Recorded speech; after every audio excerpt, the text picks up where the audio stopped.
I am going to do my best to explain to you all how I grew these big ass autoflowers. I'm going to start with the equipment here. Right here, we've got Grandmaster LED Tarantula Torch 480 on the Frozen Sunny D by Mephisto. This one right here is the AC Infinity Ion Frame Evo 8.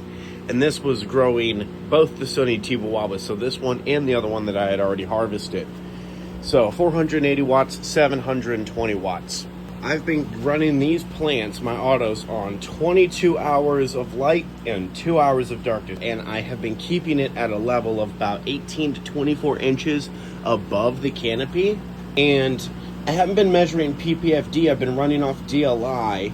With the 22 hours on, I've been keeping them around 45 DLI, sometimes in 50. And I have been running those TNB Natural CO2 bottles in here. They're giving a little boost of CO2. No, this is not a sealed tent, but that's okay, because even adding a little bit of CO2 in here, what I'll do is I'll put it underneath the plant, pointing straight up, and so the CO2 is just kind of pooling underneath them and the fans blow it up, and the plants consume the CO2 very rapidly. They don't need to be soaking in it for them to just slowly bring it in. No, if it's passing by them, they're sucking that right on up. And so the CO2, even in the small amount that I've given it to them, because it's not sealed, has been very beneficial. And I notice a big difference whenever they eat and grow whenever I have the CO2 in here. So 45 DLI, 22 hours on, 2 hours off, added CO2. Now, got the hydro buckets down here. But this one has a little side reservoir flap that you can open up. And I've got air stones that are going into here. 2 air stones per bucket. They are the 6-inch cylindrical air stones. And those are being fed by a pump that's outside the tent. And that pump is 3,400 gallons per hour.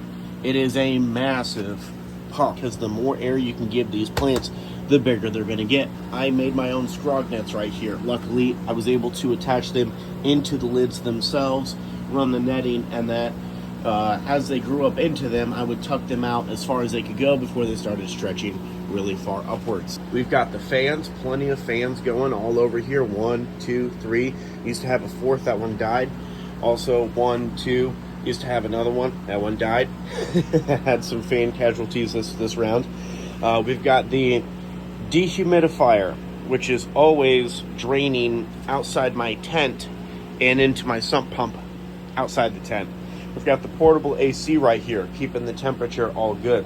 We've got a big oscillating fan. This has been blowing under canopy air. So it's good to have air at your canopy and under your canopy as well. Really get that air moving. These plants are transpiring.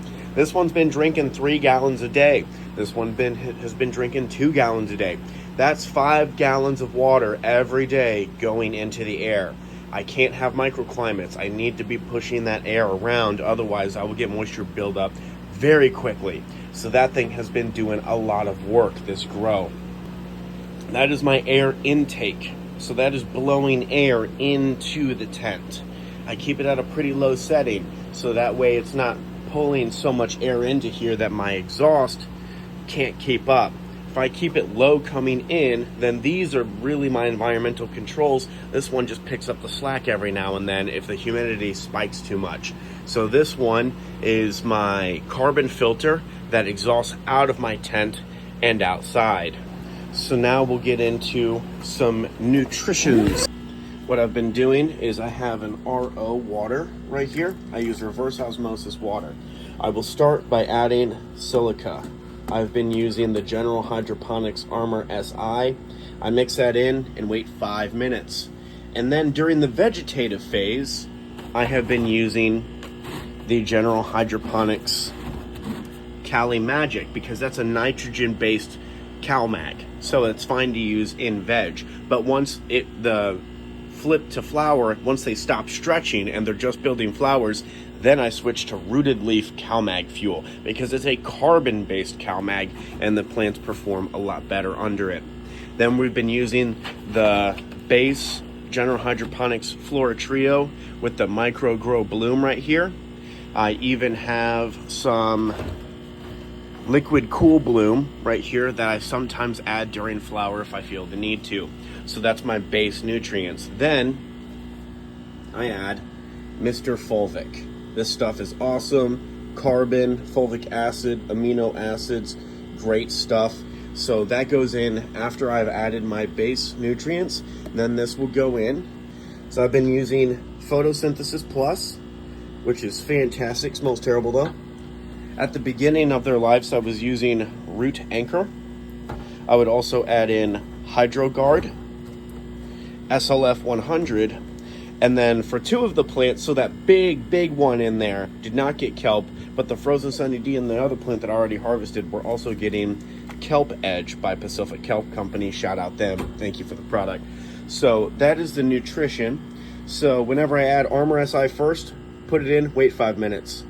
Next comes the CalMag, put it in, wait 5 minutes. Next is the Flora Myco, put it in, wait 5 minutes. And then you can rapid fire the rest of them. And then once I get to the Mr. Fulvic, I add this, wait 5 minutes. And then I can pH check my numbers. And after I have read my numbers and marked down like my strength of nutrition for that mix, then I'll add the rest of my additives because they don't matter for the ppms and all that stuff. They're just going to do their own thing. So ppms, EC has been read and measured with all that, and so boom, you've got a reservoir. And what I will do is I will give them that fresh nutrient mix and let them ride it out. So I know that when I add that CalMag fuel in there, that it likes to raise the pH slightly over time. I'll come in here and I'll find it in like the 7 pH range. I'll come and give it some diluted pH down from General Hydroponics, and I'll get that back down to like 6.2. And then the next day I'll come in and it'll have risen higher. So I can tell that it still has the CalMag fuel in there if the pH is drifting upwards. So if the pH stops drifting upwards, I know the plants have eaten all the CalMag fuel and they want more.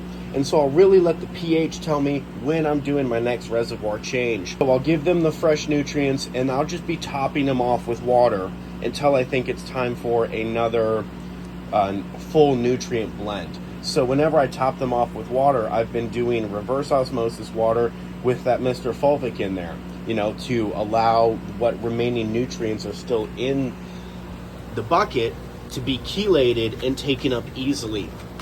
So I give a nutrient mix. I will top off with water until I feel like the pH isn't where it needs to be, or they've eaten a good amount of the nutrients and they want more. Sometimes if the nutrients, like I'll be feeding, you know, 2.5, 3 EC, and they'll eat it all the way down until like 1 EC, and at that point they struggle to eat more because they've eaten everything that they want, and what's left over is the stuff that they don't want. And so they slow down in their eating. I notice that, and so I'll change out the reservoir and I'll give them a fresh batch, and they'll just pound through that really quickly, like 1,000, you know, 700, 1,000 ppms overnight, because now they have what they want in that mixture, and they'll take it up real quick. And so that's how I do my nutrient mix, is a bulk nutrient, top off with water until I feel like it's time for another one. When the plants get this big, that nutrient mix may come every couple days, 2-3 days. Sometimes I've been struggling to keep it dialed in because this plant just eats so much. I mean, it's so big. How would it not? And so sometimes it's a struggle to keep redoing the nutrient mixture every single time and keep that nutrition dialed in. That's why I get too much calcium buildup in this plant. I tried to push it a little bit too hard. But so that's how I do my nutrition. When they were young, the air stones in the bucket, I kept them really low, very little bubbles going on, because I don't want to disturb the roots. I need the roots to become sturdy, strong, and you know, actually a good root mass before I can start increasing the bubbles. So once they start, you know, actually forming a nice good root mass, I will fully crank the air and just get so much bubble going in through there. It looks like the water is boiling, and that's great. The plants love it. They just need to be able to handle it when the roots are ready. And so that is how I maintain the air as they grow from a little seedling up until the full flower. And I also do low stress training. I don't top any of my plants. I haven't topped any plants for a long time now. I just do low stress training. Whenever they're 4 or 5 nodes tall, I'll brace the bottom in one direction and bend it over the other direction. And then that is how I get these big old wonderful canopies, is I just keep them trained and keep pulling those branches out. But that's about it. Peace out.